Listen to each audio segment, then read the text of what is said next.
Vous savez, nous voulions tous y croire. Tu refuses de couvrir Epstein, je refuse la Troisième Guerre mondiale. Ces gaz-là, ils ont été trahis.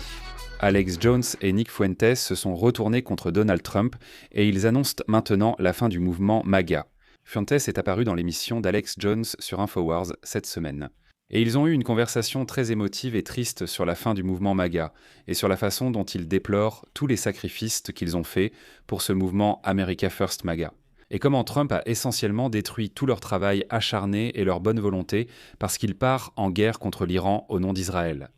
Alors regardons l'extrait, voyons de quoi il parle, puis j'en discuterai ensuite. Et je le regarde sombrer par sa propre faute. Et donc, c'est terrifiant. Mais je ne peux pas accepter de couvrir Epstein. Je ne peux pas accepter la Troisième Guerre mondiale. Et c'est pour ça que j'ai essayé de promouvoir l'optimisme. Parce que j'en ai foutrement besoin, mec. Je veux réparer le pays. Je veux le redresser. Donc ce n'est pas que j'étais dans l'illusion et j'espère toujours qu'on peut redresser la situation. Mais désolé, vas-y. Tu comprends ce que je veux dire? Je comprends, et j'écoute. Comme je l'ai dit, je ne pense pas que tous ceux qui ont soutenu Trump faisaient preuve de mépris face à ses préoccupations. Je comprends, on voulait tous y croire.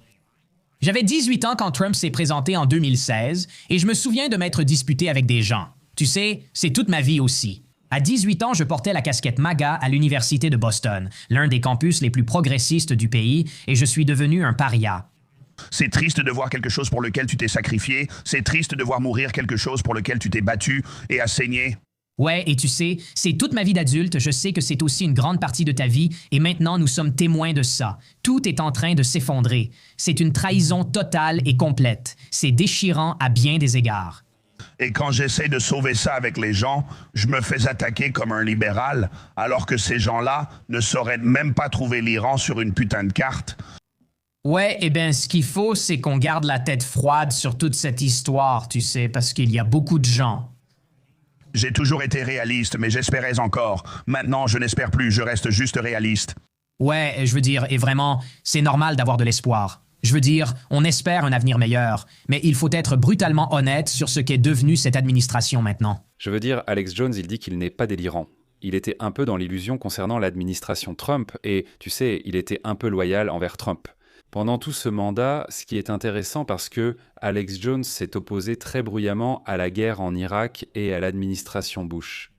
Historiquement, il a évidemment été plutôt à droite, mais il s'est opposé au régime néoconservateur républicain tyrannique aux États-Unis.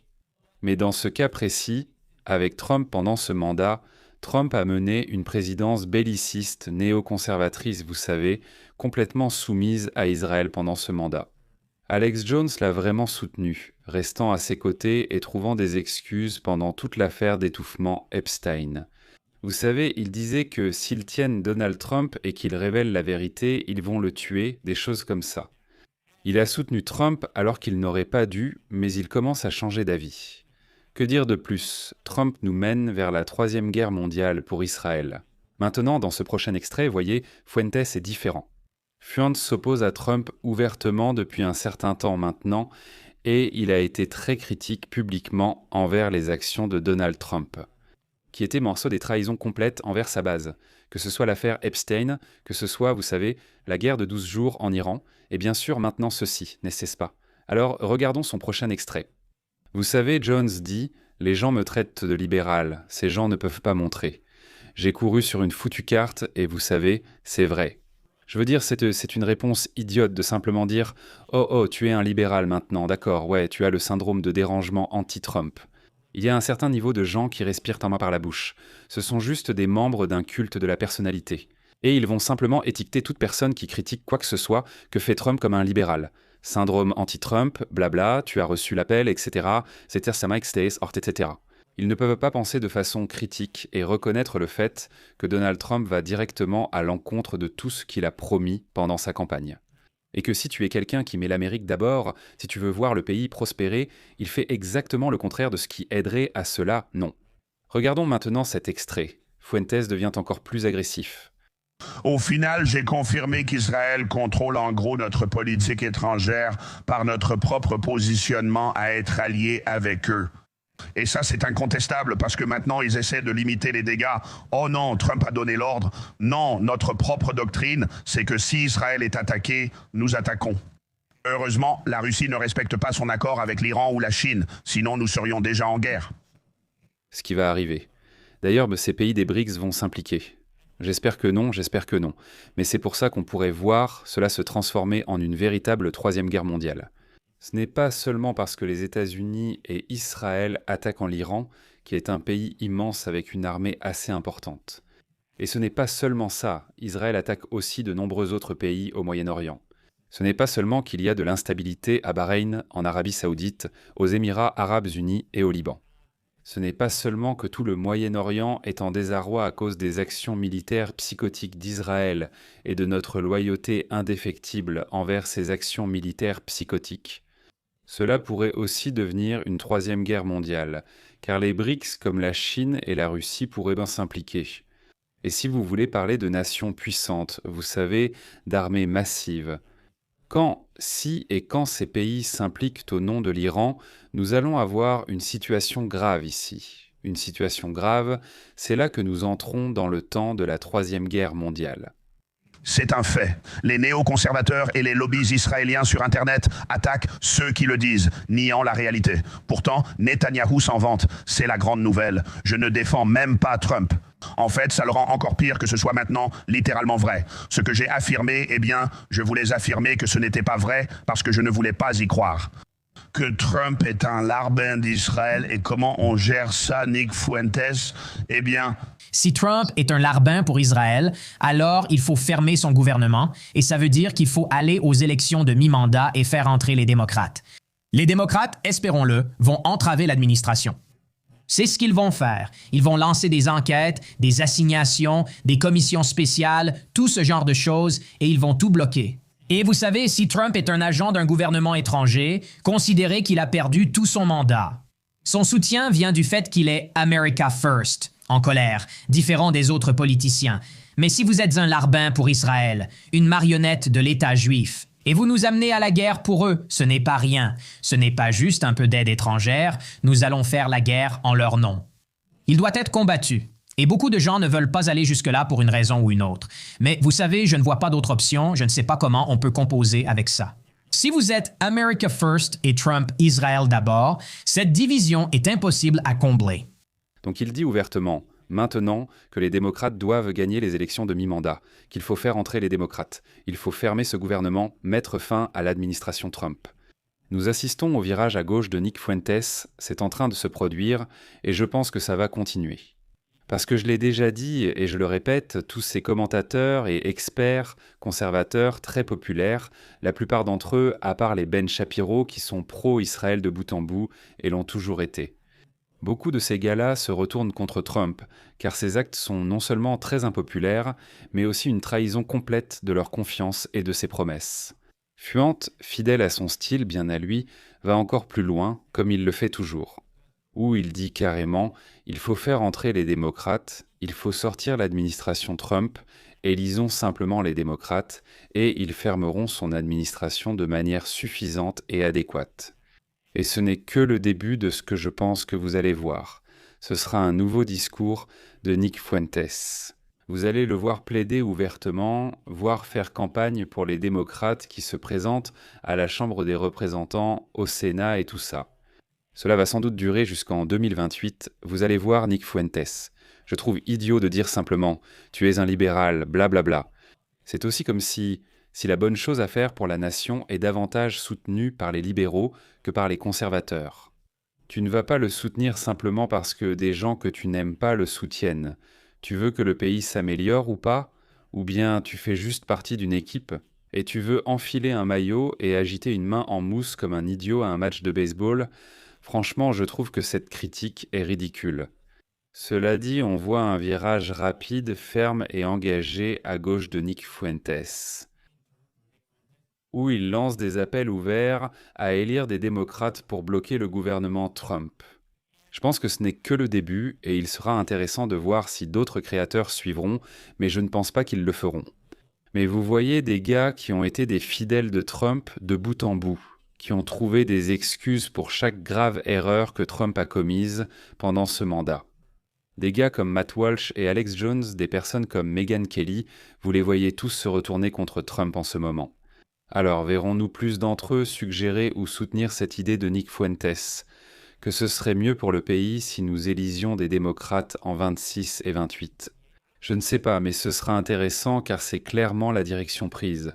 Trump a actuellement son taux d'approbation le plus bas de son mandat, c'est son record.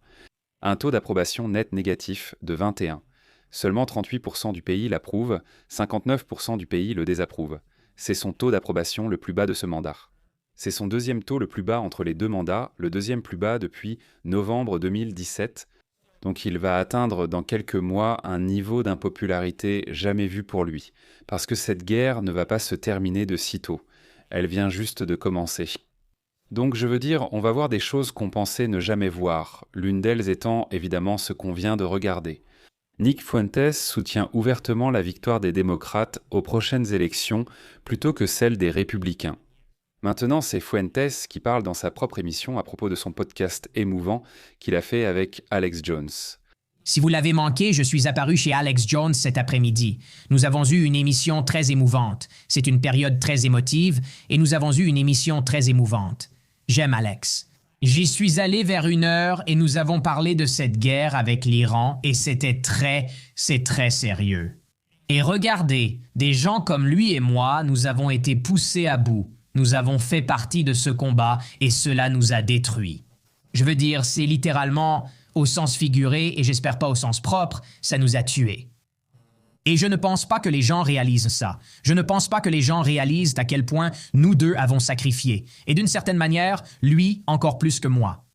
Mais c'est absolument destructeur. Et par là, je veux dire que nous sommes engagés dans cette lutte politique.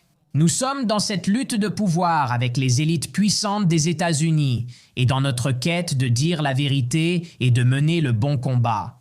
Ils te mettent la pression de toutes les manières possibles, financières, numériques, sociales, professionnelles, tout ce que tu peux imaginer. Je veux dire, ils nous réduisent vraiment en poussière et nous menons ce combat depuis longtemps. Donc pour nous, il faut comprendre. C'est un peu différent pour nous que pour vous tous ceux qui ont été éveillés après la pandémie, ou les gens qui travaillaient et menaient une vie normale. C'est un peu différent pour lui et moi. Nous avons donné nos vies à cela, nous avons tant sacrifié. Et maintenant, voir Donald Trump, c'est lui qui va nous entraîner dans une guerre avec l'Iran. C'est pourquoi je n'arrête pas de dire que c'est surréaliste, mais pas dans le bon sens, dans un sens profondément troublant et inquiétant. Et tu essaies de rester positif et de garder de l'énergie, mais c'est déchirant. C'est très triste que cela arrive et c'est effrayant. Je comprends pourquoi les gens sont anxieux. Il semble que le monde se déstabilise et se désagrège. Et ces bons vieux jours que nous avons vécus dans nos souvenirs récents, il semble que tout cela touche à sa fin. Au niveau national, international, et on se demande simplement ce que cela présage pour l'avenir. Donc vous savez, nous avons eu l'émission et je pouvais voir qu'il était un peu agité à ce sujet. Parce que j'ai été très critique envers Trump, j'aime à penser que j'ai été très lucide à ce sujet et hyper critique. Et évidemment, je pense qu'Alex était beaucoup plus pro-Trump. Je pense que je ne sais pas comment vous voulez appeler ça, si c'est de l'optimisme ou peut-être simplement une perspective différente. Mais il croyait vraiment en Trump. Et il croyait vraiment qu'en 2024, Trump allait apporter la victoire et tout ça. Et je pouvais le voir, Trump est en train de le perdre, Trump est en train de perdre Alex Jones, il est en train de perdre tout le monde, et je le vois dans mes réponses. J'ai parlé de ça sur Twitter, pas autant que je devrais, je suppose. Mais dans toutes mes réponses, ce sont des gens qui disent « J'ai voté pour Trump 3 fois, j'ai voté pour Trump 2 fois, 3 fois. » Je suis chrétien, je suis conservateur, mais je ne voterai plus jamais pour un républicain. Et je comprends bien, je dis aux gens de faire pareil. À quel moment dit-on stop, ça suffit? Et honnêtement, on se demande presque si c'est même possible de changer quoi que ce soit. Vous savez, vraiment, on en arrive à un point où on regarde tout ce qui s'est passé. Je suppose que c'est la pire partie. Tout ce qui s'est passé pendant 10 ans, tous les combats, toute la censure, l'annulation, le coût professionnel, social, personnel de tout ça. Et au final, nous sommes en guerre avec l'Iran. Je veux dire, ces gars-là sont complètement abattus. Ces gars-là, je ne les ai jamais vus aussi sombres. On pouvait voir que c'était la mort d'un grand mouvement politique, et je veux dire d'un parti. On a l'impression que, encore une fois, ils sont tombés dans le panneau. Bravo, hein? Encore une fois, ils sont tombés dans le panneau. Bravo. Trump était néoconservateur lors de son premier mandat. C'est un escroc et menteur notoire. Pourquoi as-tu pensé qu'il allait tenir ses promesses? Bien sûr, il ne faisait que te dire ce que tu voulais entendre. Il ne faisait que te flatter. Et il allait toujours faire ce qu'il voulait faire. Et Trump est une personne qui est, je veux dire, tout d'abord, il est tout simplement compromis. Il est compromis par Israël. Que ce soit au début ou à la fin. Ils le tiennent complètement, non? Des personnes comme Myriam Adelson ont financé sa campagne. Ces sionistes qui ont financé sa campagne avec la compréhension qu'il leur fournirait les décisions de politique étrangère qu'ils attendent des États-Unis. Et il l'a fait, il a tenu ses promesses. Et ensuite, en coulisses, ils le font chanter, ils ont des photos et des vidéos de lui en train de faire Dieu sait quoi avec des mineurs. Je veux dire, Dieu sait ce que nous n'avons pas vu dans les dossiers Epstein concernant Trump, parce que le ministère de la Justice, Pam Bondi et le FBI ont fait de leur mieux. Ils ont fait tout leur possible pour censurer autant que possible son implication avec Jeffrey Epstein dans ces dossiers. Maintenant, grâce à Ro Khanna et Thomas Massie, nous avons pu en voir beaucoup. Je pense qu'on ne voit que la partie émergée de l'iceberg sur la connexion Trump-Epstein et à quel point il est compromis. Ils l'ont attrapé la main dans le sac, non? Et en plus de ça, je pense simplement que Donald Trump, même s'il a toujours été vu comme quelqu'un qui n'est pas un politicien, et il n'était pas un politicien, n'est-ce pas? Et il représentait une rupture avec le système. Il ne ressemblait pas aux autres, il ne parlait pas comme les autres, il ne promettait pas les mêmes choses que tous les autres promettaient.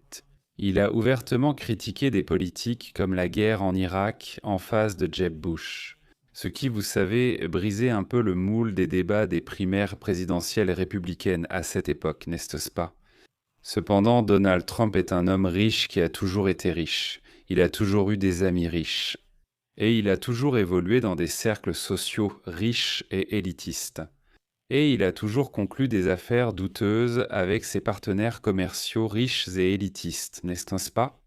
Donc c'est juste un type qui, selon moi, appartient à cette sorte de classe Epstein, où il nous considère vraiment, nous, les gens ordinaires, la population américaine, comme étant en dessous d'eux. Et il ne souhaite mettre en place des politiques et prendre des décisions commerciales que dans leur propre intérêt. Et il ne se soucie pas si cela se fait au détriment de votre vie ou de la vie de, vous savez, la vie de centaines de millions d'Américains. Comme vous, il se croit supérieur. C'est clair dans les emails de Jeffrey Epstein, non? Il se considérait au-dessus des autres à cause de sa religion, le judaïsme, mais aussi, vous savez, c'est visible dans ses emails. Mais aussi, en plus de cela, ces types se considèrent simplement au-dessus de nous à cause de leur richesse, de leur statut social, des cercles dans lesquels ils évoluent. N'est-ce pas? Donc ça ne me surprend pas que les politiques de Donald Trump soient de celles qui ne profitent qu'à lui et à ses copains. Ça ne me surprend pas, et je sais, il a dit toutes ces choses pendant sa campagne. Pas de nouvelle guerre, pourquoi ne réparons-nous pas les hôpitaux et les routes? Pourquoi ne faisons-nous pas ça? Oui, parce qu'il sait que c'est ce que les gens veulent entendre. C'est un gars talentueux, il a un charisme naturel, il est divertissant, et il est prêt à vous mentir en face juste pour vous satisfaire. S'il s'agit d'obtenir votre vote, il l'a fait. Donc ces gars-là, ils ont été trahis, et je ne suis encore une fois pas surpris par tout ce que Donald Trump fait, et je pense que c'est un peu naïf d'avoir eu autant de confiance en lui. Pour mettre en œuvre ces politiques America First en faveur de la classe ouvrière, n'est-ce pas, qu'il s'agisse de politiques étrangères ou intérieures. Mais je comprends, ces gars-là. Comme l'a dit Alex Jones, je ne voulais pas y croire. Je gardais la foi et l'espoir qu'il ferait ce qu'il faut, et maintenant il est indéniable qu'il ne va pas faire ce qu'il faut. Du point de vue de ces gars-là, l'Amérique qu'ils veulent voir n'est certainement pas celle que Donald Trump leur apportera.